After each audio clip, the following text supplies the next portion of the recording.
we all agree it's very, very unusual.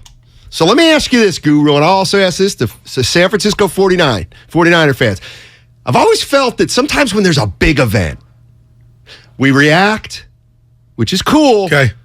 But then once you get a little bit of time between the event and where you are now, you start, you can put it all together. So my question to you, if I asked you this question, Guru, and I asked you this question, San Francisco 49er fans, after this last week, Garoppolo back, what do you think's going on? What do you think's really going on?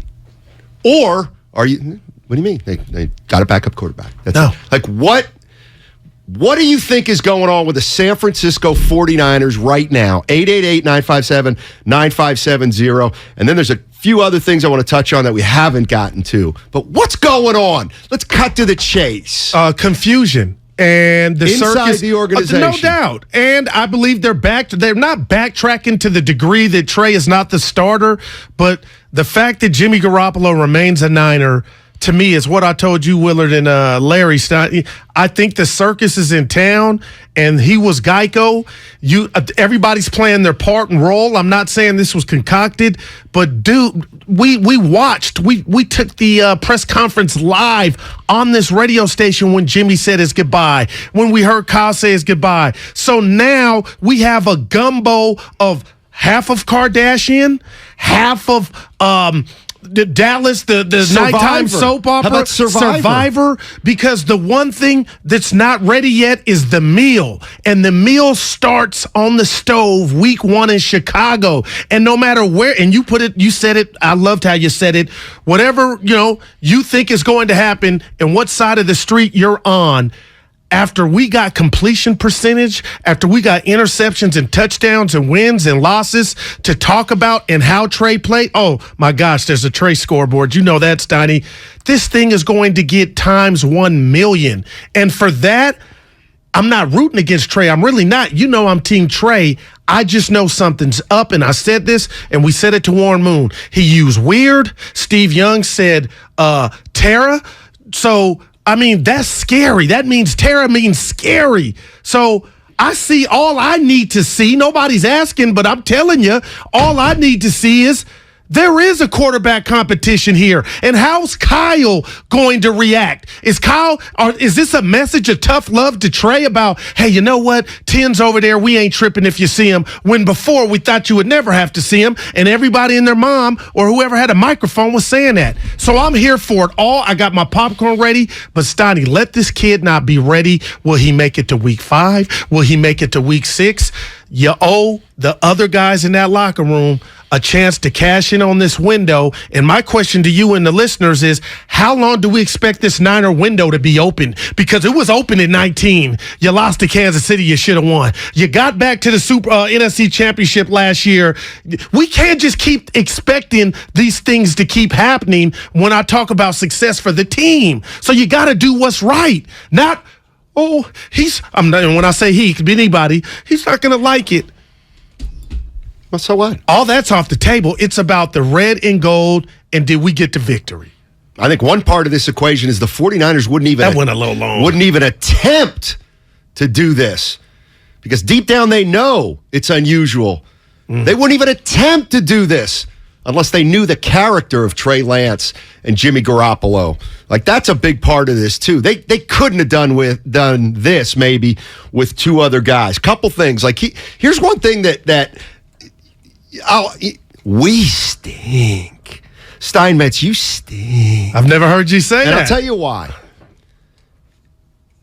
Because when we talk about sports on the radio, we don't get it right all the time. Okay. Hello. But we're talking about the same things that the big boys are talking about a lot of the time. Okay. Trey Lance. How many times have we said to each other, have we listened, Trey Lance, he didn't even play football last year. He didn't play Division I-A. Yeah. He went to a small school. He didn't play. Like, he hasn't played.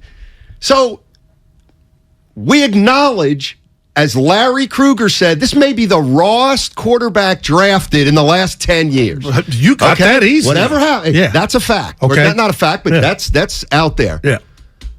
So, why did we expect him, A, to start from week 1? We were dumb. B, the fact that he's not starting, or I'm sorry, the fact that, they're a little concerned about him in year 2. Well, of course they are. Of course they are.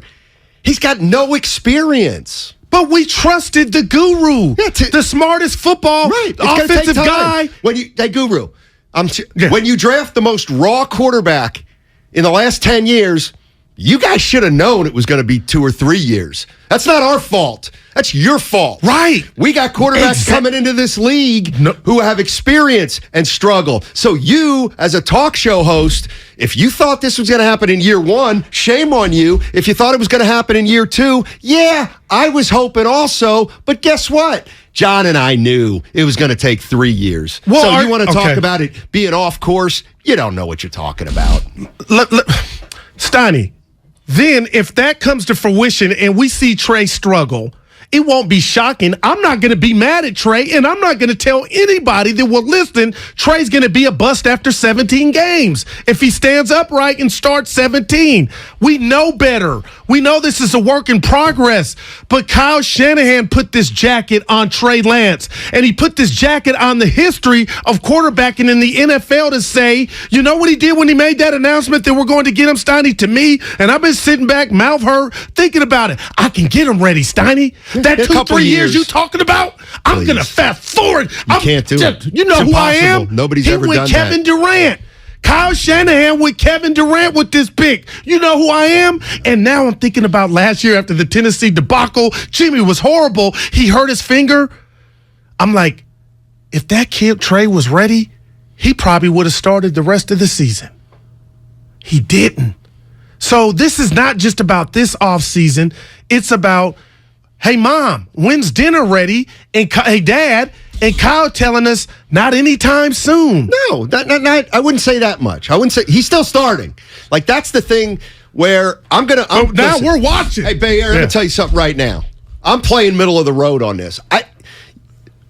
You know why? Because I don't know if it's a good move. Yes. Does it make football sense? Yes. Does it make non-football sense? No. Can you imagine being give me a team. Dallas Cowboys. Okay, go ahead. Can you imagine you're a Dallas Cowboy fan, all right? But you love the whole NFL. Okay. And you're like, you see, boy, the San Francisco 49ers, they're good, man. I mean, look, they went to the Super Bowl 3 years ago. 2 years ago, Garoppolo got hurt and they stunk. So last year, Garoppolo's healthy, and they went to the NFC Championship game. I mean, the 49ers are a factor. Okay. Then they move up in the draft to get Trey Lance. Then they draft Trey Lance. And everyone's like, but Jimmy Garoppolo seemed like he was doing a good job. I'm talking about somebody in Dallas. Now I got you. Oh, no, he wasn't. He wasn't really. What do you mean? Well, he just was a game manager. The team around him was great. You don't understand. If we have a more dynamic quarterback, the sky's the limit for us. Oh, okay. So you're saying that even though the Niners won, Garoppolo wasn't a big part of it. Yes. They need much better at the quarterback position. So they went out and got okay, I get it.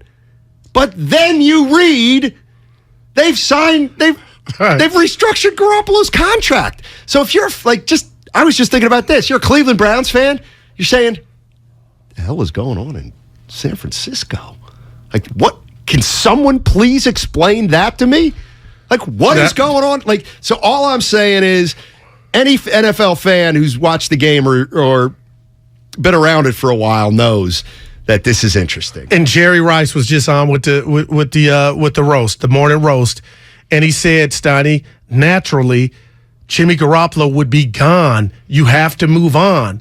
And as passionate as I am about this subject, I got to say this. I do believe that shoulder surgery allowed this to happen. And maybe I could be wrong. See, Sonny, I'm the guy that looks in the mirror and I know how I feel, but I could say, you know what, Goo? Talking to myself, you could be wrong. And I could be wrong because you couldn't have planned this to jump off and happen the way it did. And I know you, when I left you last, you were like, Goo, there were some suitors. My friends were telling me in the know there were some suitors. But from my vantage point and everybody else's, Donnie, we didn't have any names. It didn't look like it. So who knew that the Niners would be the beneficiaries of Jimmy going under the knife? So it's not the Trey Lance 49ers. The biggest Niner fans I know, Kyle, Bonte, Shasky, 49er, Frankie, Ron T, they don't root for one said player over the team. So now if Trey can't answer the bell in his first year starting and you go to Jimmy and the team still wins and gets close to their goal like they've been the past 5 years, that's what it's about, right? We can't get fixated on, okay, Trey's going to need time. Now with this Jimmy move, you can allow him to go develop or do whatever. The show is not over when 10 steps on the field. And to me, you give me another team in the NFL that has that luxury. I'll wait. What's the luxury? Of a backup quarterback for whatever reason. It could be performance-wise. It could be injury that has a familiarity and success that Jimmy does with this team. Well, so the Niners, team-wise, won. They won. They're loaded. This is rich. Maybe. But you don't think there's going to be a gray area at some point this season? I think we're all, okay. Well, give me an example of gray area because I was thinking of. Well, Trey Lance's leash gets shorter. It gets shorter. I'm with you. Okay, and then he struggles a little bit. And then they go to Garoppolo. And guess what? Right. Maybe they don't win more. Now what do you do? Right. Like that's a nightmare. But wouldn't you rather take that than Sudfeld or Purdy coming into the game? Wouldn't that would be all season over? We talked about it. Now it's not. But that's what I mean. That's why this is incredible. It is. It's because, yes, they just got better at backup quarterback. The problem is they got so much better at backup quarterback that we don't even know the starter's better than him. So forget it, rookie quarterback, this, that, and the other thing. What's dangerous here is Kyle. What a word. Kyle will have to play the better quarterback. Otherwise, the locker room is lost. That is real talk. And the issue with these two quarterbacks right now, clearly, is there's nothing separating them. They're the same quarterback. One is clearly not significantly better than the other. And that's why when we go down this road this year, we could have an issue. Because Trey Lance is the starter. Okay. Sudfeld and Purdy are not the backups. Right. The backup is Jimmy Garoppolo. Who may be better than the starter. 31-14. I'm just saying. But didn't we have this conversation with Willard a couple days ago, Stoney? And I said you're being unfair in this sense. We can't put even though I think there's turbulence with Trey Lance and they see something that might take a little longer, we still can't rob him for going out here and cutting up in Chicago and being out of MVP pace for the first 8 games. Okay, we got to see that before we could put that into it. We can't say that now, Stoney. No. There's no chance this kid comes out and lights the world on fire. But I agree, but he has the opportunity. Yeah, but he's not gonna. You know what? He doesn't have the opportunity because lighting the world on fire means 30 for 36, 385 yards. They may win. He will not light the world on fire. He will be 17 for 24, 202 yards. Hopefully 2 touchdowns and no picks. But that's not lighting the world on fire. So that's another thing with this kid. He's been built up to be so dynamic. Oh, no doubt. Can do everything. Can run. This Jimmy can't. Well, they don't have an offense that plays that way. They run the football. So I've been under a lot of anesthesia, Frankie, Steiny, and you know we never lie to each other. But I got something I want to lay on you. And I've been thinking, Deebo Samuel, we never got to the bottom of why he wanted to get traded. And I was adamant with you, Tony, I don't think it's money. And I have no sources. I could be totally wrong. But now that this has jumped off and this is where we're at, I put nothing past anything that comes out of Niner country.